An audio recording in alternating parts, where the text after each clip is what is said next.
नमस्कार साथियों, ship stability के न्यू लेक्चर में आपका स्वागत है। आज हम पढ़ेंगे ट्रांसवर्स स्टैटिकल स्टेबिलिटी के बारे में। ट्रांसवर्स स्टैटिकल स्टेबिलिटी को ट्रांसवर्स स्टेबिलिटी भी बोला जाता है। आप ट्रांसवर्स स्टेबिलिटी कहिए या ट्रांसवर्स स्टैटिकल स्टेबिलिटी कहिए, दोनों सेम ही चीज है।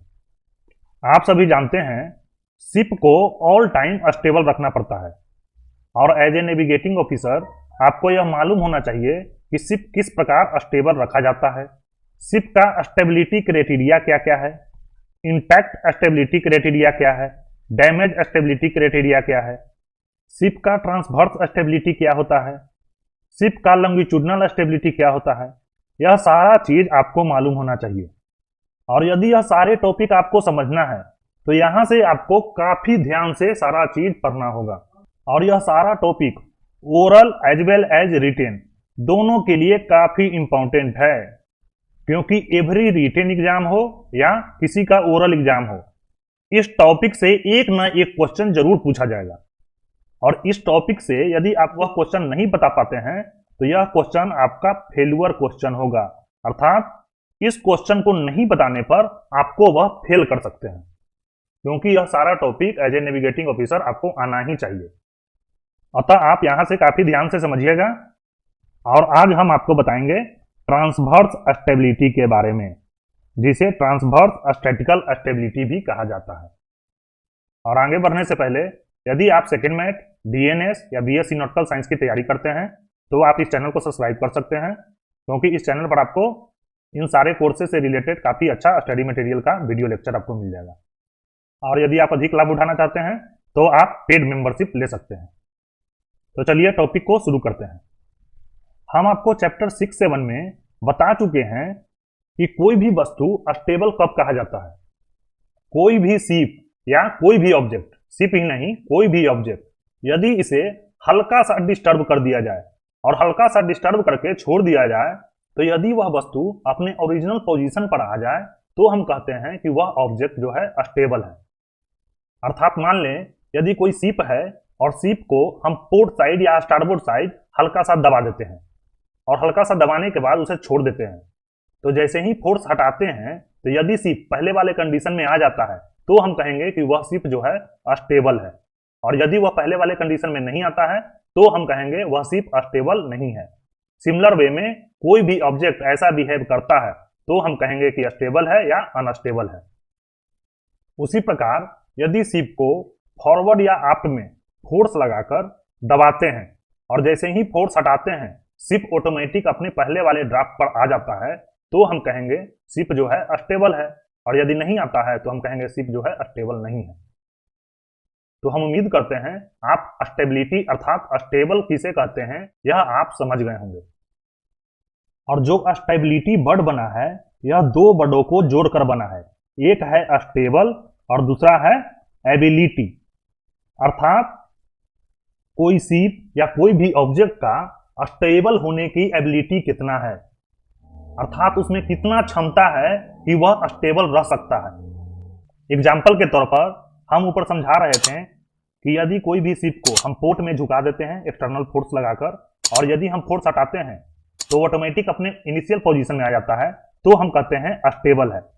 तो यह स्टेबल होने की एबिलिटी किस लिमिट तक है? हो सकता है हम 10 डिग्री तक यदि हम झुकाते हैं और उसके बाद छोड़ देते हैं तो वह इनिशियल पोजीशन में आ जाएगा। कोई शिप ऐसा होगा कि जिसको 20 डिग्री तक हम यदि झुकाएंगे और उसके बाद हम फोर्स हटाते हैं तो वह इनिशियल पोजीशन में आ जाएगा। कोई शिप का स्टेबिलिटी बहुत ज्यादा होगा, हो सकता है यदि हम उसको 30 डिग्री तक भी झुका दें और एक्सटर्नल फोर्स जैसे ही हटाएंगे वह इनिशियल पोजीशन में आ जाएगा, अर्थात पहले जिस कंडीशन में था वह उसी कंडीशन में आ जाएगा। तो किस शिप का स्टेबल होने का एबिलिटी कितना है यह अलग अलग हो सकता है और यह उसके कंस्ट्रक्शन पर डिपेंड करता है। और आईएमओ ने एक स्टैंडर्ड सेट कर दिया है। वह क्या स्टैंडर्ड सेट किया है कि कोई भी कार्गो वेसल या पैसेंजर वेसल उस सभी का एक स्टेबिलिटी क्राइटेरिया जो है वह फिट कर दिया है कि शिप का कंस्ट्रक्शन ऐसा होना चाहिए कि यदि शिप थीटा डिग्री तक झुक जाए, या थीटा कुछ भी हो सकता है 10, 20, 30, 40, और यदि इससे एक्सटर्नल फोर्स हटा दिया जाए तो शिप जो है वह अपराइट हो जाना चाहिए। शिप का एरिया अंडर जीजेड कर्व इतना होना चाहिए, शिप का इनिशियल जीएम इतना होना चाहिए। यह सारा चीज आईएमओ ने डिसाइड कर रखा है ताकि जो है शिप जो है आसानी से कैप्साइज ना हो पाए। और यह सारा चीज इंटैक्ट स्टेबिलिटी क्राइटेरिया में लिखा होता है। यहां वर्ड क्या है? इंटैक्ट स्टेबिलिटी क्राइटेरिया, अर्थात शिप को किसी प्रकार का कोई डैमेज नहीं हुआ है, वह पूरी तरह इंटैक्ट है। तो इंटैक्ट कंडीशन में शिप का स्टेबिलिटी जो है इस प्रकार होना चाहिए। और इंटैक्ट स्टेबिलिटी क्राइटेरिया आपको याद होना चाहिए, जो मैं आपको बाद में बताऊंगा। उसके पहले बहुत सारे टर्म आपको समझना होगा। और यह आपको दिया हुआ है कोड ऑफ इंटैक्ट स्टेबिलिटी में। कोड ऑफ इंटैक्ट स्टेबिलिटी में कार्गो वेसल और पैसेंजर वेसल, इसका जो है इंटैक्ट स्टेबिलिटी क्राइटेरिया दे रखा है। सिमिलर वे में यदि शिप डैमेज हो जाता है तो ऐसा नहीं है कि डैमेज हो गया हल्का तो शिप डूब जाएगा। डैमेज स्टेबिलिटी क्राइटेरिया भी डिसाइड किया हुआ है। यदि शिप का एक कंपार्टमेंट, दो कंपार्टमेंट, तीन कंपार्टमेंट फट जाता है, उसके बाद भी शिप में स्टेबल होने का गुण रहता है, क्योंकि शिप का डिजाइन और कंस्ट्रक्शन ऐसा किया रहता है। तो डैमेज होने के कंडीशन में भी आईएमओ ने एक स्टेबिलिटी क्राइटेरिया डिसाइड कर रखा है। और आईएमओ कहता है यदि शिप का एक कंपार्टमेंट, दो कंपार्टमेंट या तीन कंपार्टमेंट फट जाता है तो फिर भी जो है शिप में स्टेबल होने का एबिलिटी जो है कुछ ना कुछ रहना चाहिए। आप ऐसा कंस्ट्रक्शन कीजिए। और यह आपका दिया रहता है डैमेज स्टेबिलिटी क्राइटेरिया में। तो सर्वेयर जो है आपसे डैमेज स्टेबिलिटी क्राइटेरिया भी पूछते हैं। तो आपको इंटैक्ट स्टेबिलिटी क्राइटेरिया और डैमेज स्टेबिलिटी क्राइटेरिया दोनों याद होना चाहिए और समझ में भी आना चाहिए। ऐसे तो इस दोनों टॉपिक से चीफ ऑफिसर से काफी ज्यादा क्वेश्चन पूछे जाते हैं, लेकिन एज ए सेकेंड मैच आपसे भी क्वेश्चन पूछा जाता है। जैसे आप लोग सुने होंगे अनसिंकेबल शिप है, जैसे टाइटेनिक के बारे में कहा जाता था अनसिंकेबल है। ऐसा इसलिए कहा जाता है कि इसका कंस्ट्रक्शन ऐसा किया जाता है कि यदि 3 कंपार्टमेंट, 4 कंपार्टमेंट, 5 कंपार्टमेंट भी फट जाए फिर भी जो है शिप को स्टेबल रखा जा सकता है। तो आदमी प्रोबेबिलिटी निकालता है कि इस कंडीशन में 2 फटेगा, 3 फटेगा, 4 फटेगा, कितना डैमेज होगा, उसके बाद भी हम सिंक नहीं कर सकते हैं, तो वह कह देता है अनसिंकेबल शिप है। लेकिन अनहोनी कुछ भी हो सकता है। तो unsinkable ship damage stability criteria के आधार पर ही डिक्लेयर किया जाता है। डैमेज होने के बाद भी उसमें स्टेबल होने का एबिलिटी कितना है और इसका मिनिमम स्टैंडर्ड जो है वह आईएमओ सेट कर रखा है कि डैमेज होने के बाद भी मिनिमम इतना जो है शिप में स्टेबल होने का एबिलिटी होना चाहिए। तो अभी तक हम जितना बताएं इससे आपको एक ओवरव्यू मिल गया होगा कि अब जो है यह सारे टॉपिक कितना इंपॉर्टेंट है। बहुत लोग तो इंटैक्ट स्टेबिलिटी क्राइटेरिया रट लिए होंगे, लेकिन उन्हें यही नहीं मालूम होगा कि यह होता क्या है। डैमेज स्टेबिलिटी क्राइटेरिया भी रट लिए होंगे, लेकिन उन्हें यह भी नहीं मालूम होगा कि डैमेज स्टेबिलिटी क्राइटेरिया क्या है। इवन फेज 1 फेज 2 क्लियर कर लिए होंगे फिर भी नहीं मालूम है, क्योंकि बहुत लोग जो है सिर्फ रट के एग्जाम क्लियर कर लेते हैं। तो अभी हम जितना इंट्रोडक्शन टाइप पर बताए हैं इससे भी आपको ओरल में क्वेश्चन पूछा जा सकता है। फॉर एग्जाम्पल बहुत लोग कोड ऑफ इंटैक्ट स्टेबिलिटी के बारे में न सुने होंगे या न ही जानते होंगे। तो आप code of intact stability Google पर या लाइब्रेरी में जाके या सीट पर रहता है, आप देख लीजिएगा और इसका कंटेंट जो है एक बार जरूर गो थ्रू हो लीजिएगा, इसमें क्या क्या दिया हुआ है। क्योंकि सर्वेयर आपसे पूछ सकते हैं where you get intact stability of cargo ship या पैसेंजर शिप, तो इसका आंसर होगा from code of intact stability. और इससे दूसरा क्वेश्चन पूछा जा सकता है where you get information about intact stability criteria of tanker. Tanker का इंटैक्ट स्टेबिलिटी क्राइटेरिया कहां दिया रहता है? तो मैं आपको बता दूं टैंकर का जो है कोड ऑफ इंटैक्ट स्टेबिलिटी में नहीं दिया रहता है, टैंकर का आपको मार्पोल में दिया हुआ है। तो ये आप ध्यान रखिएगा। आई थिंक मार्पोल का एनेक्स 1 का रेगुलेशन 27 में दिया हुआ है, ये आप कंफर्म कर लीजिएगा कौन सा रेगुलेशन है। मेरे ध्यान से शायद 27 या 29 समथिंग है। तो आपको एग्जैक्ट रेगुलेशन नंबर याद करने की जरूरत नहीं है, आप सिर्फ कह सकते हैं टैंकर का मार्पोल में दिया हुआ है, बाकी सबका कोड ऑफ इंटैक्ट स्टेबिलिटी में दिया हुआ है। और यदि आपसे पूछ दिया जाए what is the definition of intact stability criteria, तो आप उन्हें बता सकते हैं ship stability criteria when ship hull is intact, that means nothing damage to ship hull. Ship hull में किसी प्रकार का कोई डैमेज नहीं हुआ है, उस समय शिप का स्टेबिलिटी क्राइटेरिया। और यदि आपको डिफाइन करने के लिए कह दें डिफाइन डैमेज स्टेबिलिटी क्राइटेरिया, तो आप क्या कहिएगा? It is the stability criteria when ship hull is damaged. जब शिप का हल में कोई डैमेज हो जाए उस परिस्थिति में शिप का स्टेबिलिटी क्राइटेरिया क्या क्या होना चाहिए और इसका कंटेंट क्या है, यह दोनों में क्या क्या लिखा हुआ है, यह आपको याद होना चाहिए। तो यह सारे टॉपिक आपके लिए काफी इंपॉर्टेंट है और इससे जितना भी इंपॉर्टेंट टर्म और वर्ड है उसको आपको समझना होगा। तो चलिए हम एक एक करके शुरू करते हैं। उसके पहले मैं पेज को क्लियर कर देता हूं। आज आपको पढ़ना है transverse statistical stability, that is transverse stability. अभी मैं आपको स्टेबिलिटी के बारे में काफी डीपली बता दिया। अब कौन सा वर्ड है? ट्रांसवर्स, इसको आपको समझना है। तो आप सभी जानते होंगे ट्रांसवर्स जो है एक डायरेक्शन है। मान लेते हैं यदि यह आपका शिप है तो शिप का पोर्ट से स्टारबोर्ड जो डायरेक्शन होता है उसको बोलते हैं ट्रांसवर्स डायरेक्शन, या इसको अथवा शिप डायरेक्शन भी बोला जाता है। और शिप के फॉरवर्ड टू आप इस डायरेक्शन को हम लोग लॉन्गिट्यूडनल डायरेक्शन भी बोलते हैं। या तो इसे लॉन्गिट्यूडनल डायरेक्शन बोलेगा या इसे फोर एंड हाफ डायरेक्शन बोलेगा। तो यहाँ पर जो ट्रांसवर्स है यह डायरेक्शन ही बता रहा है, अर्थात यहाँ चर्चा होगा कोई भी शिप ट्रांसवर्सली डायरेक्शन में कितना स्टेबल है, अर्थात ट्रांसवर्स डायरेक्शन में स्टेबल होने की एबिलिटी उसमें कितना है। जैसे अभी हम आपको बताए थे, यदि हम पोर्ट या स्टारबोर्ड यदि इसको एक्सटर्नल फोर्स लगाकर हम दबाते हैं और जैसे ही एक्सटर्नल फोर्स हटता है वह पहले वाले पोजीशन में आ जाता है, तो हम कहेंगे यह ट्रांसवर्सली जो है स्टेबल है। सिमिलर वे में यदि शिप को फोर या हाफ डायरेक्शन में हम दबाते हैं और जैसे ही फोर्स हटाते हैं तो यदि वह पहले वाले कंडीशन में आ जाता है तो हम कहेंगे लॉन्गिट्यूडनल डायरेक्शन में शिप जो है स्टेबल है। तो हम यहां से कह सकते हैं on the basis of direction, direction के बेसिस पर स्टेबिलिटी जो है दो टाइप का होता है। कितना टाइप का होता है? दो टाइप का। एक है ट्रांसवर्स स्टेबिलिटी जो हेडिंग में दे रखे हैं हम, और दूसरा है लॉन्गिट्यूडनल स्टेबिलिटी। लॉन्गिट्यूडनली जो है शिप कितना स्टेबल है इसका चर्चा लॉन्गिट्यूडनल स्टेबिलिटी में किया जाता है। ट्रांसवर्स स्टेबिलिटी का लेना देना है लिस्ट से, और यदि आपको ट्रांसवर्स स्टेबिलिटी समझना है तो आपको लिस्ट समझना होगा, हील समझना होगा, मेटा सेंटर क्या होता है यह समझना होगा, मेटासेंट्रिक हाइट अर्थात जीएम क्या होता है यह समझना होगा, राइटिंग लीवर अर्थात जीजेड क्या होता है यह समझना होगा, आपको राइटिंग मोमेंट क्या होता है और यह कैसे निकाला जाता है, इसका बहुत सारा फॉर्मूला है और किस कंडीशन में कौन सा फॉर्मूला लगता है यह आपको समझना होगा। तभी जो है आप किसी भी शिप का ट्रांसवर्स स्टेबिलिटी समझ सकते हैं। और लॉन्गिट्यूडनल स्टेबिलिटी को समझने के लिए आपको पूरा ट्रिम का कॉन्सेप्ट समझना होगा।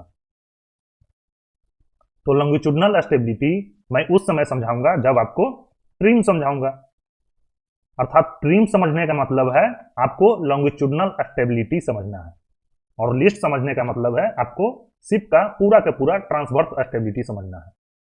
और यदि आपको वीडियो लेक्चर पसंद आ रहा है तो चैनल को सब्सक्राइब कीजिए, वीडियो को लाइक कीजिए और दूसरे मित्रों को शेयर कीजिए, क्योंकि मैं काफ़ी प्रीमियम नॉलेज आपको फ्री में दे रहा हूँ और कोई भी इंस्टीट्यूट इतना डीपली नहीं समझाता है, क्योंकि इंडिया का जो भी टॉपमोस्ट इंस्टीट्यूट है उसका हम स्टैंडर्ड जानते हैं, क्योंकि उनके जितने बच्चे हैं उनसे हमको बात होते रहता है। तो चलिए अब हम टॉपिक पर आगे बढ़ते हैं। अब हम ट्रांसवर्स स्टेबिलिटी से रिलेटेड जो भी टर्म है उसको एक एक करके समझते हैं। हम सबसे पहले समझते हैं हील। हील क्या होता है? देखिए, हील को हम डिफाइन कर सकते हैं, heel is transverse inclination of ship due to external force. Heel क्या है? शिप का ट्रांसवर्स इंक्लिनेशन है, और यह ट्रांसवर्स इंक्लिनेशन किसके कारण हो रहा है? Due to external force. Ship पर बाहर से कोई एक्सटर्नल फोर्स लग रहा है जिसके कारण ट्रांसवर्स डायरेक्शन में शिप जो है झुका हुआ है। और अभी हम आपको बता दिए थे ट्रांसवर्स डायरेक्शन क्या होता है, पोर्ट और स्टारबोर्ड। शिप जो है यदि एक्सटर्नल फोर्स के कारण या तो पोर्ट चाहे स्टारबोर्ड झुक जाए तब हम कहेंगे हील। और यह कब होगा? Due to rough sea and swell. जब वेदर काफी खराब हो उस समय बाहर से सी और स्वेल का फोर्स लगेगा जिसके कारण शिप जो है पोर्ट और स्टारबोर्ड वह इंक्लाइंड हो सकता है। या दूसरा क्या हो सकता है? काफी स्ट्रॉन्ग विंड जो है ब्लो करना स्टार्ट कर गया और शिप के बीम पर कोई भी डायरेक्शन में लग रहा होगा तो इसके अपोजिट जो है वह इंक्लाइंड हो जाएगा। तीसरा क्या हो सकता है?